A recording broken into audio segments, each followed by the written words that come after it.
What is going on, Movie Meals? The Mandalorian dropped yesterday morning. My review is much later, and I think this is what I'm going to do for The Mandalorian. I'm going to wait till the day after to make a review. Kyle has not watched it, so I'm going to make a first recap quickly because I want to take time to sit on The Mandalorian, but I also don't want to take much time to sit on it. I want a little bit of time to process what I watched, to think about it, and really let it marinate with me as such a big Star Wars fan, but I also don't want to wait, forever.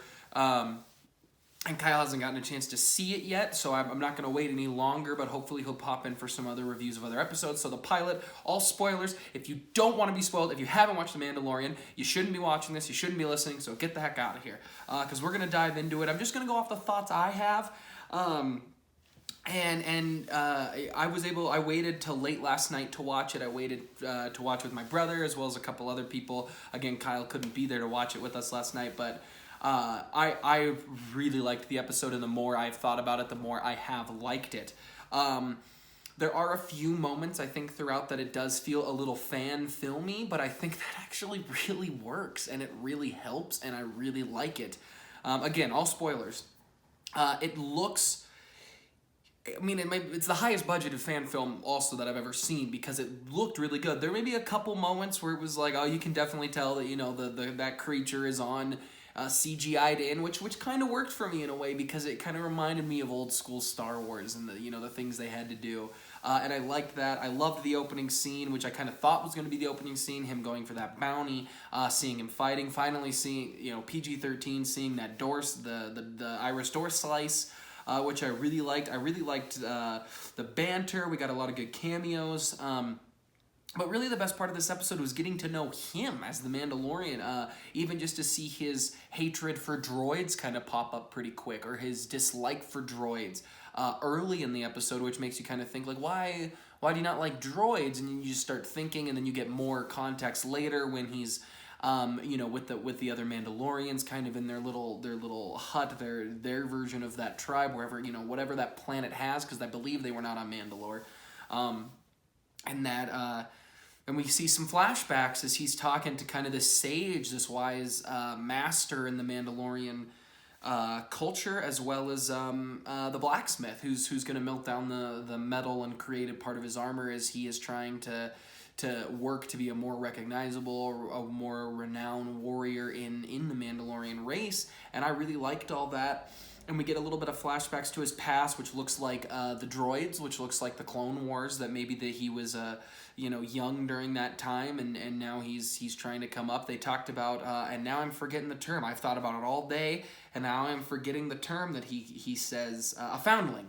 That he is a foundling, which it sounds like that's just Star Wars' version of an orphan.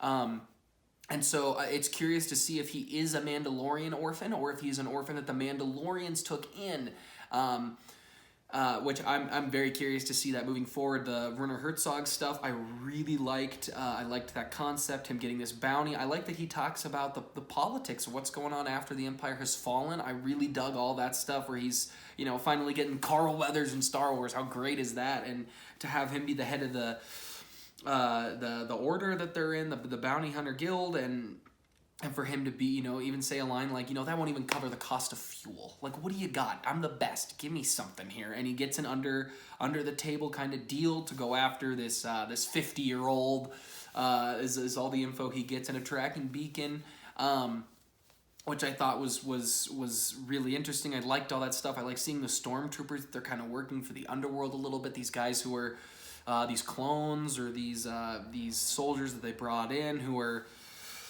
out of work now. So they're, do you continue with the Empire, or do you go sign with an underground syndicate as some muscle for him? So I really like all that stuff. Werner Herzog saying, just dialogue in Star Wars is the best thing, saying, you're the best in the parsec. Can't do an impression of him, but it was fantastic. I really liked that scene.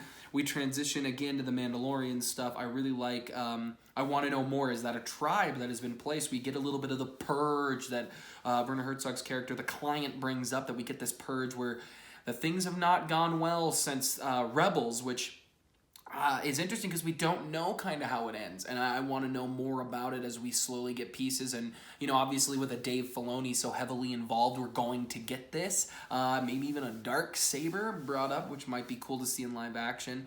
But I really liked all that stuff. I liked him getting the armor. I liked this tradition that this is more than just getting money. It's about getting things for him, and the fact that he's gonna get about, I think he said, a caseload more of those pieces, so he can continue to build his armor to get his insignia or whatever they called it. I'm blanking, but I really liked all that. I loved the Nick Nolte character. I loved the ship, and I love Nick Nolte just being, I have spoken, in his Nick Nolte voice, and I just love that. I want that on a T-shirt. And I liked that he apparently, it seems he wants to be a real Mandalorian, and I like that. He wants to be a high renowned Mandalorian in their culture and their strength in the tribes and their history. And I like that he makes a deal with this this creature Nick Nolte is voicing and all this stuff, and I like how he's trying to ride the again, I'm terrible with names, guys. I'm always going to be terrible with Star Wars names. But I like that he says, your people used to ride, these crazy creatures, these banthas. I think I wasn't bantha, but I can't remember. And that's on their insignia. We see it not only on Boba Fett with some of the armor he has, as well as many other Mandalorians that we've seen in Clone Wars and Rebels. And I really liked that, where he then takes that as a different approach. That you're right. My people have done this for centuries. I have to be able to do this. And then we get right into the best part of the whole thing with the last 10-15 minutes, which we get to meet Taika Waititi's. Man, I can't tell you how horrible I am with names. The second I get on camera, I blank every single one of them. 11, not 88. I'm forgetting the acronym before, and I'm so sorry. I will always be like this as a massive Star Wars fan. I just struggle with some of those names.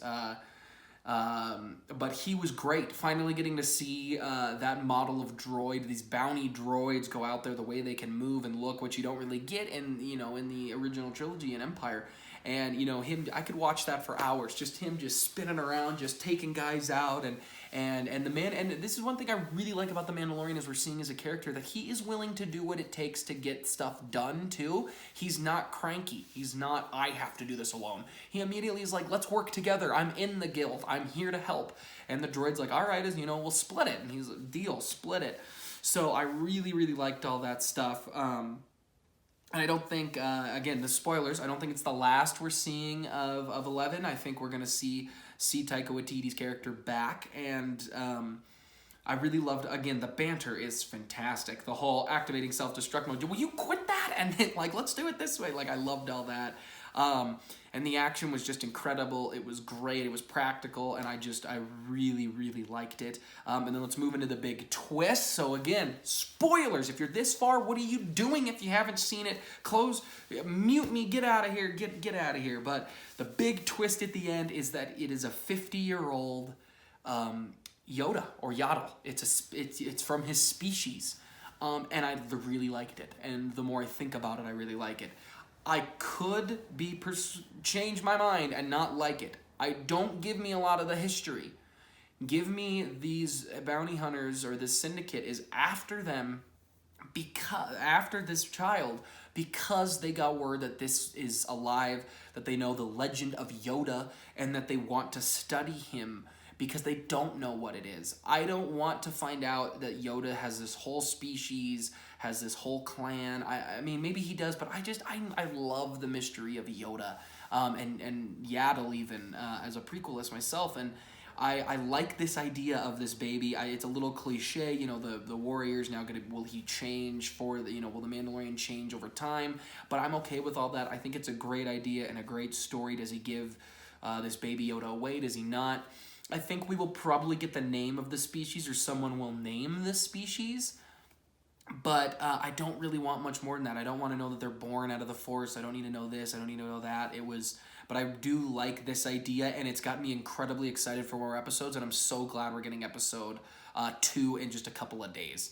And again, this is a deep dive into the character of a Mandalorian, and it's going to be character driven. It's a TV show, and I really, really dig all this. It was a little short.